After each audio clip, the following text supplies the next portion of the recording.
Et vous êtes bien sur Défense comme tous les mercredis pour mieux comprendre ce qui est en train de se passer. Personne ne pensait à ce scénario, plus qu'Hollywood d'ailleurs. S'il fallait donner un objectif à ce qui est en train de se passer actuellement à Beyrouth ou de manière générale au Liban et en Syrie. Merci Shani Guidalia d'être avec nous. Et je reçois un invité exceptionnel. Merci d'être avec nous, Daniel Flexer. Vous êtes ancien pilote de F-16 et ancien officier du Mossad. C'est la première fois que vous intervenez sur i24 News et je vous remercie, vous avez accepté mon invitation. Hasard du calendrier, certains diront pas, parce que la chance sourit à ceux qui la provoquent. Merci Daniel Flexer d'être avec nous. Qu'est-ce qui se passe au Liban?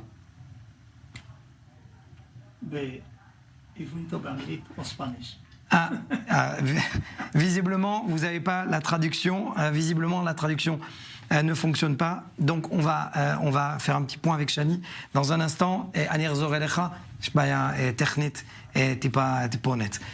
Shani, ce qui est en train de se passer, c'est véritablement les appareils électroniques qui explosent les uns après les autres. Exactement, Mathias. On parle déjà de 500 blessés au minimum et plusieurs morts. Alors on parle de centaines d'appareils de communication qui ont explosé. Donc c'est les téléphones portables, les ordinateurs, les radios, les talkie-walkie, donc des appareils de communication qui ont une batterie au lithium. Ils ont explosé dans plusieurs centres du Sud-Liban, notamment la Daria, le fief du Hezbollah, et également à Nabatieh. Des explosions qui ont eu aussi lieu pendant les funérailles de ceux qui ont été tués hier et des explosions dans les maisons également. Et selon des sources sécuritaires, les appareils qui ont explosé ont été achetés en même temps que ceux qui ont explosé hier, donc il y a 5 mois à peu près. Et le régime syrien a demandé à tous ceux qui ont des appareils sans fil de s'en débarrasser. Pour revenir un petit peu sur ce qui s'est passé hier, sans surprise après l'attaque, le Hezbollah avait promis de se venger. Je cite le communiqué du Hezbollah: l'ennemi recevra le châtiment qui lui est dû. La réaction est en route et l'ennemi doit s'attendre à toutes les possibilités. Aujourd'hui, le Hezbollah est face à 3 objectifs. Premièrement, comprendre la portée de l'attaque d'hier et de celle d'aujourd'hui, savoir le nombre de victimes et de blessés. Il y a aussi, deuxième objectif, c'est un travail de renseignement. Qui est derrière cette attaque? Comment une telle attaque a pu se produire? Et comment le Hezbollah n'a pas pu déjouer une telle attaque? Et puis troisième objectif, c'est le Hezbollah devra réfléchir à une façon de se venger qui pourra redorer son image. En attendant, Hassan Nasrallah parle demain. Je vais 2 secondes avant de vous donner ensuite la parole. J'aimerais justement avoir la réaction, puisque la traduction est désormais rétablie. Avec vous, Daniel Flexer, merci d'être avec nous. Je disais en préambule, la chance sourit à ceux qui la provoquent, Daniel Flexer. Donc je vous ai demandé de venir aujourd'hui. Spécifiquement, visiblement, le calendrier nous a remerciés.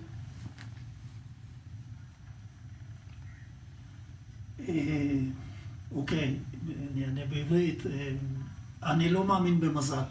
Je ne crois pas, moi, à la chance. Vous savez, je ne crois pas. Tout est planifié. Venir et présenter cela comme c'était un coup de chance, c'est en fait réalité un plan qui est planifié depuis bien longtemps, depuis de nombreuses années. Il faut être au bon endroit, au bon moment pour agir de cette manière. Donc on est là face à un plan très organisé. Et comme on le voit, il y a eu encore d'autres explosions aujourd'hui au Liban. Donc cela montre bien qu'il y a là un mode opératoire. Et il y a une opération qui progresse. Jusqu'où ira-t-on? On ne sait pas encore. On sait que les capacités d'Israël sont impressionnantes. Ou peut-être que c'est le fait d'autres pays, puisqu'on ne sait pas qui est derrière cette opération. Mais on sait que nous avons des capacités très importantes Donc je ne parlerai pas de chance, de coup de chance, mais c'est quelque chose qui est en train de se développer. On prend une direction. Je le disais, vous avez été pilote de F-16, vous avez vu le problème depuis les airs, vous avez été officier du Mossad donc depuis le sol. Qu'est-ce qui se passe actuellement au Liban?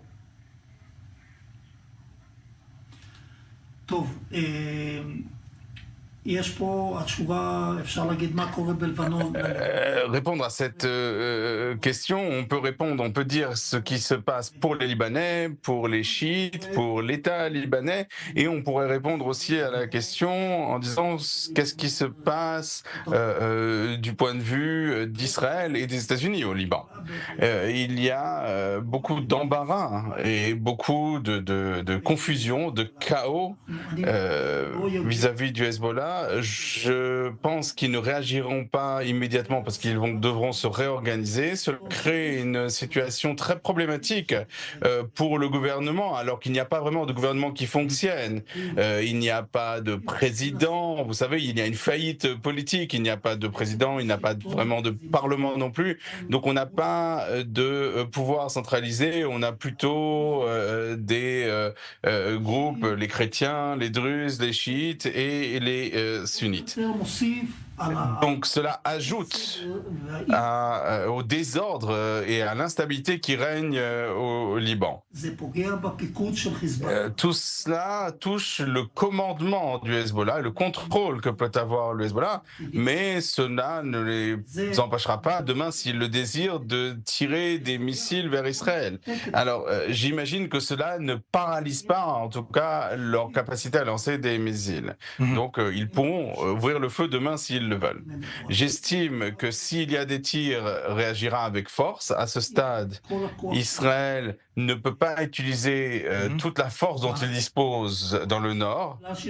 Là, pourquoi? Parce qu'il y a les Américains qui font pression. Hier, Amos Hochstein, l'émissaire américain, était en Israël. Il y avait aussi le commandement commandement central américain. Blinken est en Égypte. Et aujourd'hui, alors qu'on est à quelques mois des élections américaines, eh bien, ils ne veulent pas qu'il y ait une guerre parce que nous pouvons détruire le Liban. Et les Américains, ce qui compte pour les Iraniens, c'est ni le Liban, ni le Hamas, ni quoi que ce soit. Ce qu'ils veulent, c'est développer leur capacité nucléaire. Et on ne doit jamais l'oublier, à aucun moment. Donc, la direction que vont prendre les Iraniens, c'est de défendre leur projet nucléaire. Et si il y a une intervention internationale où vous savez qu'il y a des milices en Syrie, il y a les Houthis, on en a beaucoup parlé, il y a aussi les milices chiites en Irak. Alors, ça ne cause pas forcément énormément de dégâts à Israël, mais cela détourne notre attention. Donc, imaginons, je suppose qu'il y a des gens intelligents qui tiennent les rênes du pouvoir en Israël. Imaginons que nous attaquions cette île du détroit d'Ormuz, d'où viennent, c'est le plus grand terminal pétrolier iranien. Imaginons qu'on attaque ce site, eh bien, on aura un pétrole à $250 le baril. Eh bien, cela signifiera que aux États-Unis, vous savez que le prix de l'essence, c'est cela qui détermine le résultat d'une élection. C'est pas vraiment Israël qui intéresse l'électeur américain. Et à mon avis, mon estime, on a vu ce qui peut se passer. Donc en fait, on a un front qui s'ajoute, qui est le front américain.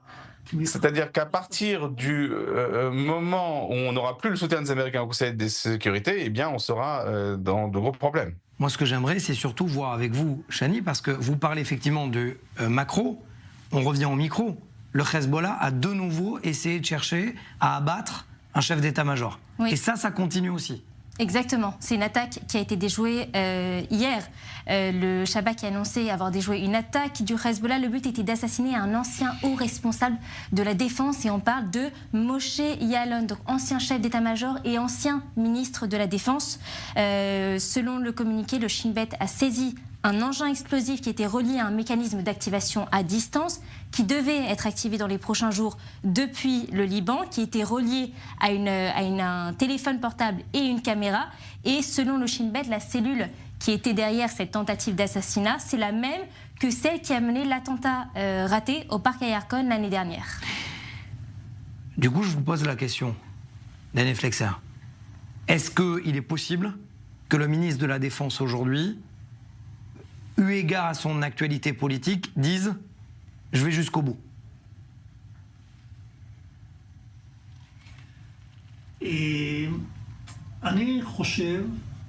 Je pense, et là encore c'est une évaluation prudente, qu'on donne trop de poids à la politique intérieure israélienne. Alors effectivement, c'est un problème, il y a des problèmes au gouvernement et au cabinet de sécurité, mais en fin de compte, il n'y a pas d'autre choix. Pourquoi je vous pose cette question?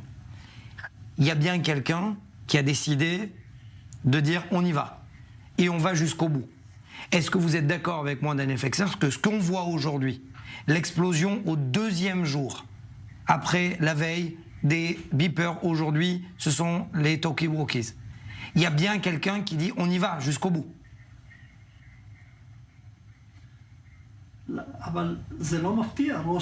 Oui, mais il ne faut pas être surpris. Le Premier ministre Netanyahou a dit il y a 4 jours, la situation ne peut perdurer. Donc, ça n'est pas des informations confidentielles que nous pouvons avoir. Il l'a dit. Il l'a dit lorsqu'il était en Galilée cette semaine. Il y a près de 80 000 personnes évacuées, 60 000. D'ailleurs, il faut dire qu'il y a beaucoup de personnes évacuées du sud du Liban. Mais la situation ne peut pas durer. On ne peut pas poursuivre ce ping-pong et ce statu quo que désirent les Américains. Les Américains ne veulent pas de guerre. Ils le disent d'ailleurs très clairement. Eux, ils veulent qu'il y ait un match nul, pour leurs raisons. Les Américains souhaitent toujours, c'est leur état d'esprit. Sauf que match nul, un partout. Eux ne reçoivent pas des bombes, eux ne sont pas dans les abris, et pour l'instant, c'est les Israéliens qui souffrent. Et la question, je vous la repose, en tant qu'ancien officier du Mossad, est-ce que, pour vous, ça ressemble au début d'une opération élargie, coup sur coup, ou alors c'est une sorte de piqûre de rappel pour dire au Hezbollah, attention, ne franchissez pas la ligne.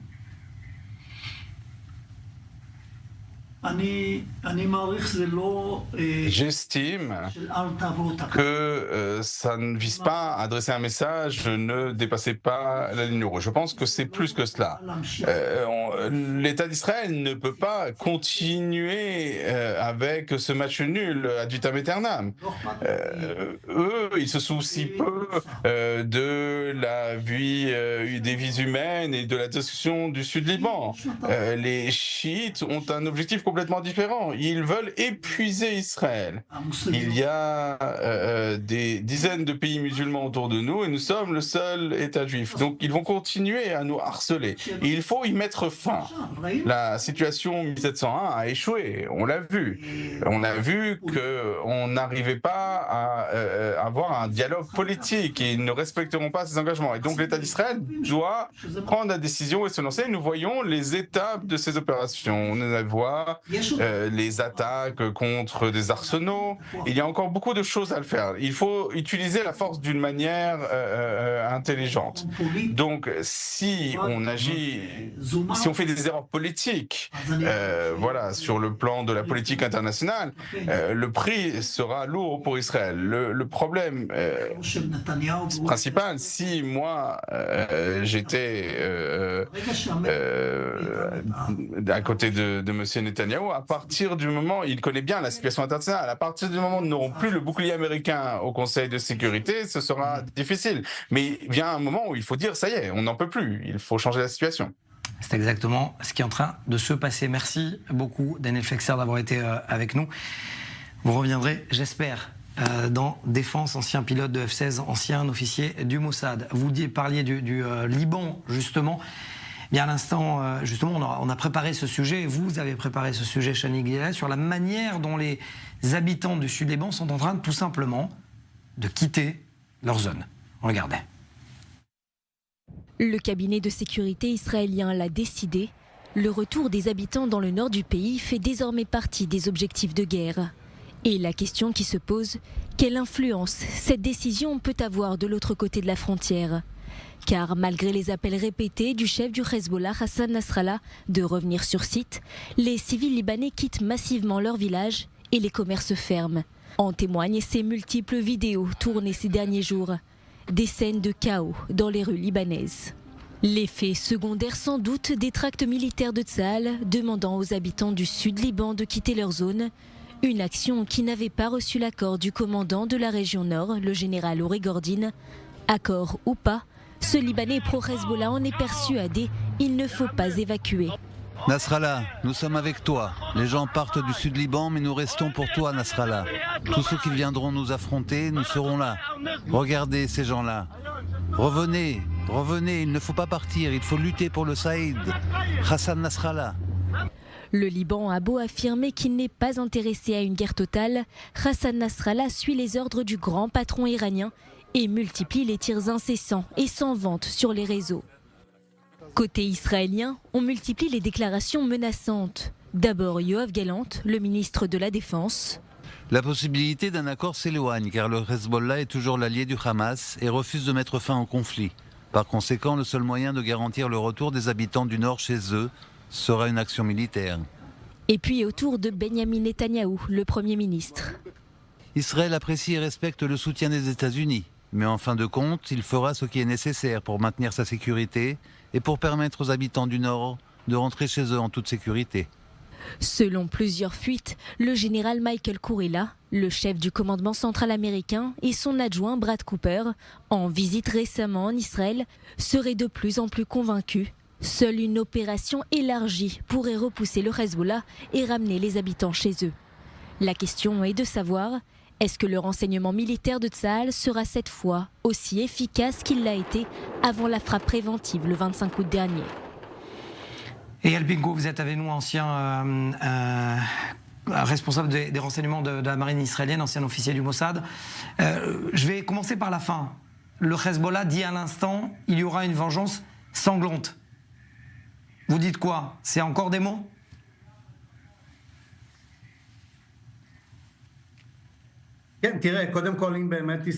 Tout d'abord, si c'est vraiment Israël qui est derrière ces 2 jours d'attentats, c'est-à-dire où on a ces appareils qui explosent au Liban, et si le Hezbollah le sait, il ne fait aucun doute qu'il voudra se venger. Cela ne fait aucun doute.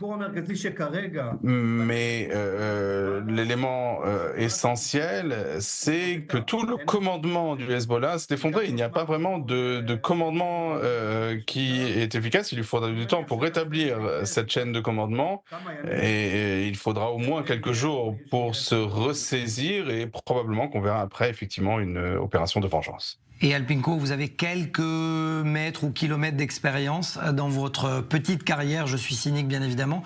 Est-ce que ce type d'opération, ça vous fait sourire, c'est nouveau pour vous?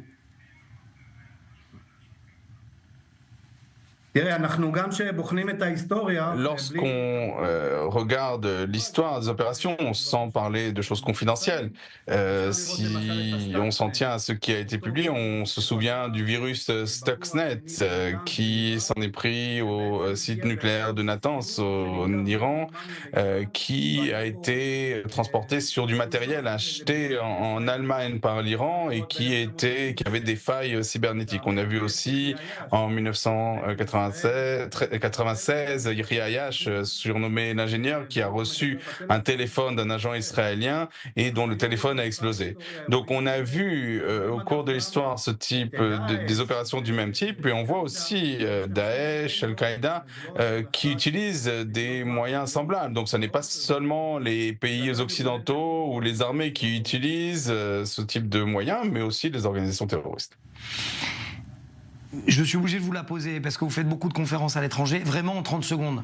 Si on vous pose la question auprès d'experts et vous dites est-ce que c'est le Mossad, vous répondez quoi?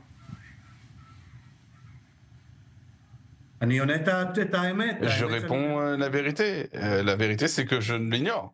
C'est une opération très impressionnante sur le plan des renseignements, avec des capacités exceptionnelles. J'espère que quelqu'un le sait. Moi, je ne l'ignore. Merci. Là, je ne savais pas que vous étiez aussi diplomate, en tout cas pour ceux qui ont eu une carrière au Mossad. Merci, Eyal Pinko, d'avoir été avec nous. Merci. C'est un compliment visiblement d'être diplomate. Merci Yair Marton de nous avoir rejoint. Vous êtes officier supérieur du contre-terrorisme israélien. Vous renseignez aussi des armées étrangères. Je vous ai invité surtout pour parler des critères de frappe sur Gaza. Est-ce que vous vouliez réagir ou vous voudriez réagir sur ce qui est en train de se passer au Liban?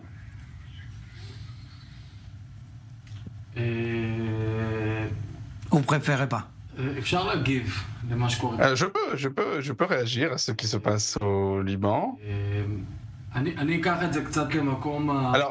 j'aimerais avoir une perspective un peu plus prudente. Voilà, il ne faut pas vendre la peau de l'ours avant de l'avoir tué. Je m'abstiens de réjouir. C'est quelque chose, effectivement, qui semble sortir d'un film de science-fiction. C'est un travail de préparation qui a été très long avec des services de renseignement.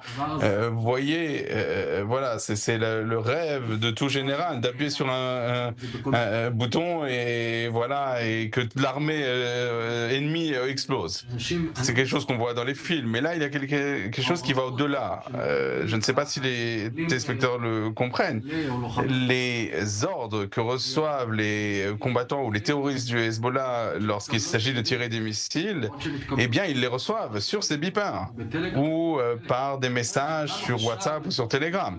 Donc même aujourd'hui, si on doit avoir une riposte du Hezbollah, au-delà du fait qu'il y ait eu des victimes dans les rangs de ces combattants, certains sont devenus aveugles, certains ont perdu une main, et on a des hôpitaux remplis et ils sont sous le choc. Au-delà de cela, même s'ils veulent tirer des missiles et s'ils veulent lancer un ordre, eh bien cette capacité de transmettre des ordres n'existe pas. Mais j'aimerais vous dire qu'on est là il y a un élan et je ne suis pas sûr que ce soit la fin de l'opération. Et si j'étais un peu culotté, je dirais qu'Israël essaye de faire en sorte que le Hezbollah riposte pour que nous puissions en nouveau nous aussi riposter. Vous savez, les Américains nous demandent de faire preuve de retenue, tout le monde dit que personne ne veut la guerre, néanmoins tout le monde sait qu'il n'y a pas d'autre moyen pour ramener les habitants du nord du pays chez eux, donc on ne peut pas éviter une telle guerre. Donc je le dis avec prudence, c'est une fin de semaine qui va être très délicate et on s'approche des fêtes du début de l'année juive, donc reprenons notre souffle. Bon, alors en attendant de reprendre notre souffle, malheureusement 3 otages ont été tués dans une frappe. Ça c'est important aussi de le rappeler, parce que l'armée visiblement israélienne ne savait pas qu'ils étaient retenus captifs comme finalement une proie à côté d'Ahmed Al-Nour, le commandant de la brigade nord de Gaza. Si, puisque vous avez mené aussi ce type de décision, on frappe ou on frappe pas, si l'armée israélienne dit qu'elle ne savait pas, est-ce qu'on peut la croire? Est-ce qu'on peut dire oui, Tsahal ne savait pas? Tout d'abord, je le dis sans ambiguïté, l'armée la plus fiable du monde, on peut parler du 7 octobre, des manques de réussite, mais Tsahal ne ment pas, ni aux médias avec le porte-parole, il y a des enquêtes qui sont faites après chaque incident, donc c'est un des systèmes les plus sophistiqués quant au respect des règles. Et en fin de compte, l'armée israélienne, ce sont des hommes et des femmes, des combattants, des gens qui veulent progresser et chacun fait son travail très sérieusement. J'aimerais, si vous permettez, parler de cet incident. Alors ici, je ne représente personne, je ne représente pas l'armée, je ne suis pas porte-parole de l'armée, ce n'est pas moi qui prends les décisions aujourd'hui de frapper ou de ne pas frapper. Mais je peux vous dire, la première chose, c'est que moi qui ai combattu, qui combat encore et qui conseille des armées étrangères sur la base des informations dont je dispose. Tsahal et l'État d'Israël. Israël est le seul pays qui doit se défendre face à des accusations quand il s'agit de défendre le pays. Nous ne pouvons laisser à la communauté internationale aucune option d'appeler à des sanctions. Donc on est bien plus respectueux des règles que les autres armées et la preuve, c'est la proportion entre les victimes innocentes et le nombre de terroristes armés qui sont éliminés. Et on voit bien, et d'ailleurs des militaires britanniques et américains le disent, Tsahal fait particulièrement attention. Et vous savez, les gens qui sont dans l'OTAN, les délégations militaires qui viennent voir ce qui se passe ici, ils voient à quel point Tsahal et l'État d'Israël, et je le dis avec un peu de frustration, ils voient que l'armée parfois fait preuve de trop de réserve, même quand cela cause des problèmes.